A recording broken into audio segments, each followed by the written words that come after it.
pilih kesehatan atau pilih ekonomi? Keterbukaan informasi dan data, satu pintu informasi, 4 bahasa, Inggris, bahasa Jerman, bahasa Italia, dan bahasa Prancis. Iya.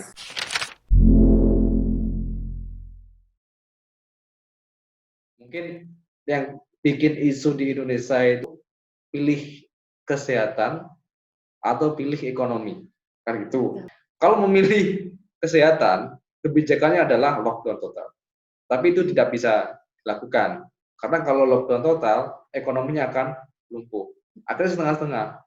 Dan sampai sekarang itu, per hari ini itu sekitar 80.000 kalau nggak salah. Sih nggak kebijakan tentang kesehatan yang khusus. Kalau mungkin di sini sekarang itu wajib masker. Kalau di sana gimana?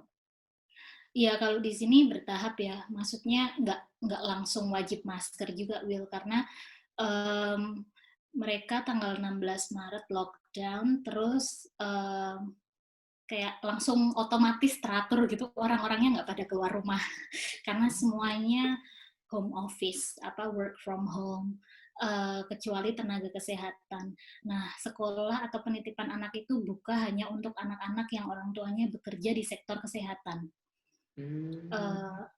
Akhirnya anakku juga harus di rumah kan, libur itu 2,5 bulan. Waktu aku keluar belanja juga memang masker belum diwajibkan, belum ada peraturan yang harus memakai masker. Baru kelonggaran aturan tahap ketiga kemarin per 6 Juli itu baru diwajibkan untuk menggunakan masker hanya di dalam transportasi umum. Di luar itu tetap disarankan menjaga jarak, tetapi jika tidak bisa melakukan physical distancing, maka wajib pakai masker. Itu aja sih. Jadi sampai saat ini kewajiban menggunakan masker baru sebatas di dalam transportasi umum.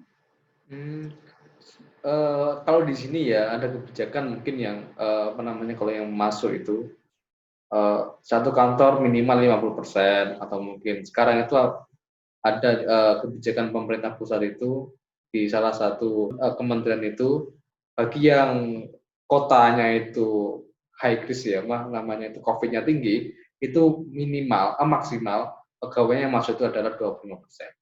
Apakah mungkin di sini juga gitu ya?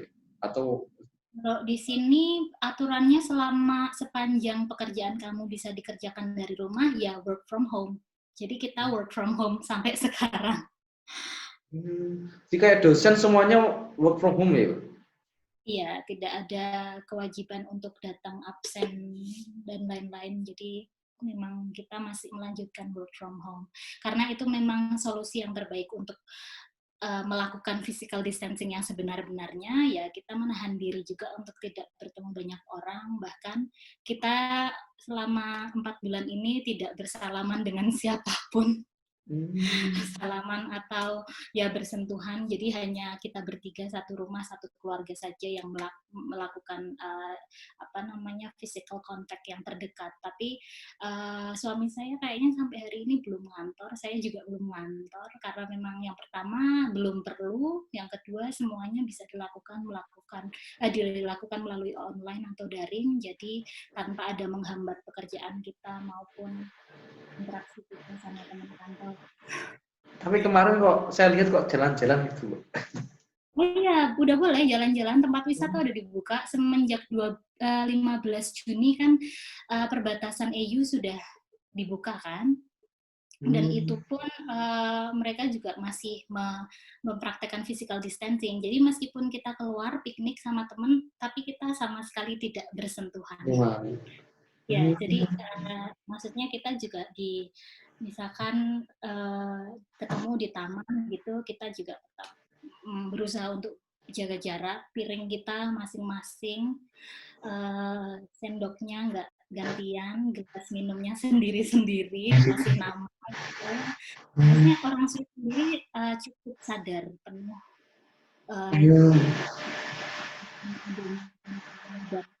mengatasi, ya kita tetap bisa fun, tapi kita nggak harus yang deket-deketan juga gitu loh. Jadi kuncinya emang kesadaran ya? Jadi memang kuncinya itu di physical distancing itu sih, dan mungkin menggunakan masker ketika memang di dalam ruangan yang tidak memungkinkan. Tetapi kita seringnya mungkin ketemunya outdoors gitu ya, dan kita saling berjaga jarak, jadi nggak ada masalah. Ada denda nggak sih Mbak? Kalau yang sekarang ini mungkin ada kebijakan baru kan, kayak harus pakai masker.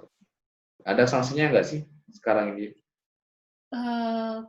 Kalau di sini aku kurang tahu, kayaknya kalau di dalam public transport uh, mulai diawasi ya, tetapi belum ada denda langsung gitu loh, karena begitu tanggal 6 Juli diberlakukan aturan wajib menggunakan masker di dalam public transport, saya lihat sih, sepenglihatan saya semuanya langsung pakai, jadi nggak ada yang bandel. Keren itu, keren Mbak. Kalau di sini ya. Menurutku salah satu kunci suksesnya juga karena kesadaran manusianya yang tinggi juga ya. Iya. Kalau sini yang dikasih masker itu lehernya. Oh ya, terus makanya sekarang ada ini ya, ada poster-poster himbauan bahwa ini area terinfeksi. Jadi untuk negara kecil dan masyarakat yang hanya 8,5 juta, itu mereka sudah melakukan COVID test untuk setidaknya 10% dari rakyatnya. Gitu. Rakyatnya itu ya.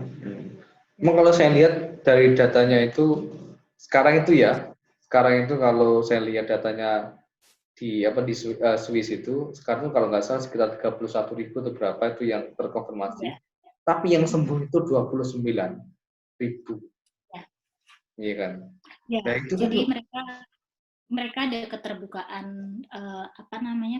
keterbukaan data juga ya. Ya mungkin Swiss cukup berpengalaman dan bisa diandalkan karena ya pusatnya Palang Merah Dunia kan di sini ya. Ya.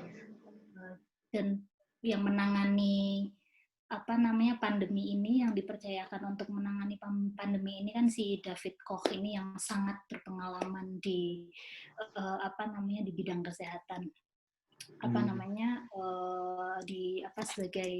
Sebagai kepala gugus tugasnya semacam gitulah.